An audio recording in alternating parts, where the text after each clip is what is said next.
دوستو دنیا میں کئی قسم کے چور پائے جاتے ہیں۔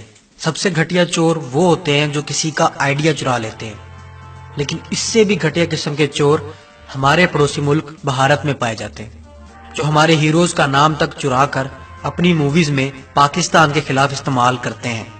اس میں حیرانگی کی بات نہیں ہے، ان کا تو پیشہ ہی یہ ہے۔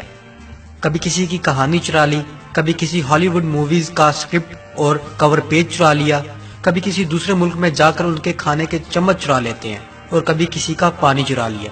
خیر ٹاپک کی طرف آتے ہیں۔ دوستو آپ نے ایک تھا ٹائیگر اور ٹائیگر زندہ جیسی موویز کا نام تو سنا ہوگا۔ ان موویز کا مین کریکٹر ٹائیگر ہے، لیکن دوستو حقیقت یہ ہے کہ اس نام کو اور اس طرز کے کریکٹر کو پاکستانی ریئل ہیرو سے کاپی کیا گیا ہے، جسے دنیا ٹائیگر ٹی ایم کے نام سے جانتی تھی۔ ٹائیگر ٹی ایم یعنی بریگیڈیئر طارق محمود کو مین آف سٹیل بھی کہا جاتا ہے۔ انہیں اس صدی کا سب سے بہترین کمانڈو کا درجہ بھی ملا ہے۔ ٹائیگر ٹی ایم 18 اکتوبر 1938 کو ملتان میں پیدا ہوئے اور 1963 کو ملٹری اکیڈمی کاکول سے بہترین افسر بن کر پاس آؤٹ ہوئے۔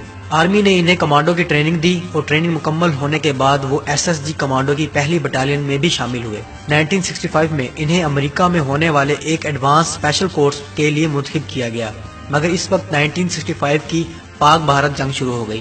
ٹائیگر اپنے کمانڈو کے سامنے پیش ہوا اور احترام کے ساتھ امریکہ جانے سے انکار کر دیا اور کہا کہ وہ وعدہ نبھانے کا وقت آ گیا ہے جو خاکی وردی پہننے سے پہلے اپنے وطن سے کیا تھا۔ کمانڈر اپنی کرسی سے اٹھا اور ٹائیگر ٹی ایم کی طرف دیکھ کر مسکرایا اور اس کے کاندھے پر تھپکی دے کر وکٹری کا نشان بنایا۔ ٹائیگر کے چہرے پر مسکراہٹ پھیل گئی۔ یہ وہ مسکراہٹ تھی جو شکار پر جپٹنے سے پہلے آتی ہے۔ 1965 کی جنگ میں انہوں نے داستان شجاعت رقم کی اور اس بے جگری اور حکمت عملی سے لڑے کہ دشمن دنگ رہ گیا۔ فوج نے انہیں 1965 کی جنگ میں بے مثال بہادری پر ستارہ جرأت سے نوازا۔ 1970 میں انہیں میجر کے رینک پر ترقی دے دی گئی۔ 1971 کی جنگ میں ٹائیگر نے دوبارہ اپنی بہادری اور شجاعت کے جوہر دکھائے۔ جہاں دشمن فوج کو لاشوں کے ڈھیر ملتے وہ سمجھ جاتے کہ یہاں سے ٹائیگر کا گزر ہوا ہے۔ 1971 کی جنگ کے بعد انہیں جرأت و بہادری پر دوبارہ ستارہ جرأت سے نوازا گیا۔ 1971 میں ہی جب ڈھاکہ کے شاہ جلال انٹرنیشنل ایئرپورٹ پر مکتی بانیوں کا قبضہ ہو گیا، تب جنرل عبداللہ خان نیازی نے ٹائیگر ٹی ایم کو ٹاسک دیا کہ جتنا جلدی ہو سکے ایئرپورٹ سے مکتی بانیوں کا قبضہ چھڑایا جائے۔ یہ نو فلائی زون تھا، یہاں کوئی پیار بمباری نہیں کر سکتا تھا، لیکن ٹائیگر نے اپنی ٹیم کے ساتھ مل کر 24 گھنٹوں میں اس ایئرپورٹ کو مکتی بانیوں کے قبضے سے چھڑایا۔ 1971 کا ہی واقعہ ہے کہ جنگ کے دوران ہی ٹائیگر نے اکیلے اور نہتے ہوتے ہوئے ایک انڈین ہیلی کاپٹر کے ساتھ لٹک کر اس ہیلی کاپٹر کو لینڈنگ کرنے پر مجبور کر دیا اور اس پر قبضہ کر لیا۔ 1971 میں انہیں ایک اور اعزاز ستارہ بصالت سے نوازا گیا۔ یہ پاکستان کی ملٹری ہسٹری کا پہلا واقعہ تھا کہ اتنے مختصر سے کیریئر کے دوران کسی بھی آفیسر کو بہادری کے اتنے اعزازات سے نوازا گیا ہو۔ 1971 میں کرنل اور 1982 کو بریگیڈیئر کے عہدے پر ترقی دے دی گئی اور 1982 کو ہی ایس ایس جی کا کمانڈر تعینات کر دیا گیا۔ یہی وہ وقت تھا جب پاکستان اور بھارت کے درمیان سیاچن کا تنازع زور پکڑ گیا تھا۔ پاک فوج نے سیاچن گلیشیئر واپس حاصل کرنے کے لیے ٹائیگر کی خدمات حاصل کرنے کا فیصلہ کیا۔ ٹائیگر نے اپنی ٹیم کے ساتھ برف پوش پہاڑوں میں دنیا کی بلند ترین محاذ جنگ پر بھارت کو بتا دیا کہ شیر جب برف پوش پہاڑوں پر جھپٹے تو شکار کیے بغیر نہیں جاتا۔ بھارتی فوج مورچے چھوڑ کر بھاگ کھڑی ہوئی۔ ٹائیگر نے سیاچن پر سبز ہلالی پرچم لہرایا اور سیاچن گلیشیئر کا کنٹرول ایکس کارپس کے لیفٹیننٹ جنرل زاہد علی کے ہاتھ میں دیا۔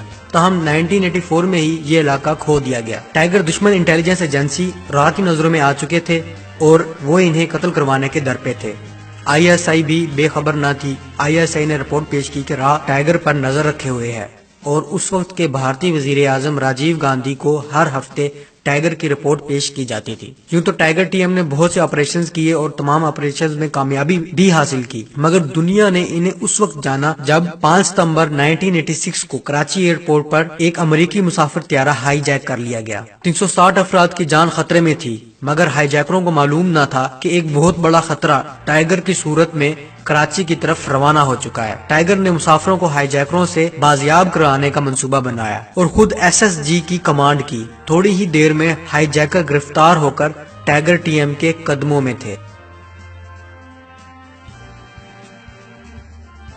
یہ پہلا موقع تھا کہ جب پاکستانی قوم کو طارق محمود یعنی ٹائیگر ٹی ایم کے بارے میں پتا چلا۔ ٹائیگر ٹی ایم نے سوویت افغان وار میں بھی حصہ لیا اور اپنا کردار نبھایا، اور انہوں نے افغانستان کی بیٹل فار ہل 32-34 کا بھی آپریشن کیا، جس کی کمان انہوں نے خود ہی کی تھی۔ یہ 29 مئی 1989 کا دن تھا۔ گجرانوالے کے نزدیک رہوالی میں آرمی ایوییشن کی پاسنگ آؤٹ تھی۔ Tiger S S G commando کی پیرا ٹروپنگ ٹیم کو کمانڈ کر رہے تھے۔ آرمی کا MI-17 ہیلی کاپٹر مقررہ بلندی تک پہنچا۔ ٹائیگر ٹی ایم جست لگانے کے لیے اٹھے، ٹیم کی طرف وکٹری کا نشان بنایا اور کود گئے۔ ٹائیگر نے مقررہ بلندی تک آنے پر اپنا پیراشوٹ کھولا، مگر پیراشوٹ نہ کھل سکا۔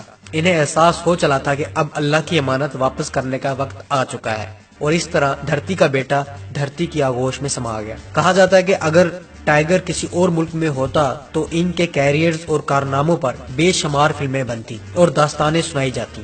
دوستو، ٹائیگر زندہ ہے جیسی موویز اس بات کا منہ بولتا ثبوت ہے کہ بھارت ٹائیگر سے کس قدر خوف زدہ تھا کہ اسے آج بھی یاد رکھا ہوا ہے۔ یہ ہمارے میڈیا کی ہٹ درمی ہے کہ ہمارے ریئل ہیروز کو بھلا کر ایسے لوگوں کو ہیروز بنا کر پیش کیا جاتا ہے جو اس ملک کو نوچ نوچ کر کھا رہے ہیں۔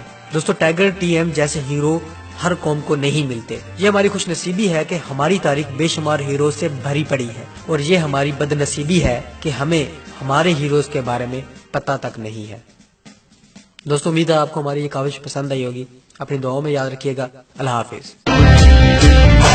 تمہاری کوئی دل نشی جبینے کائنات ہے، وفا کی روشنی ہو تم، بنا اندھیری رات ہے، شہید کی جو موت ہے وہ قوم کی حیات ہے، لہو جو ہے شہید کا وہ قوم کی زکات ہے، تم ہی سے اے مجاہدو جہاں کا ثبات ہے۔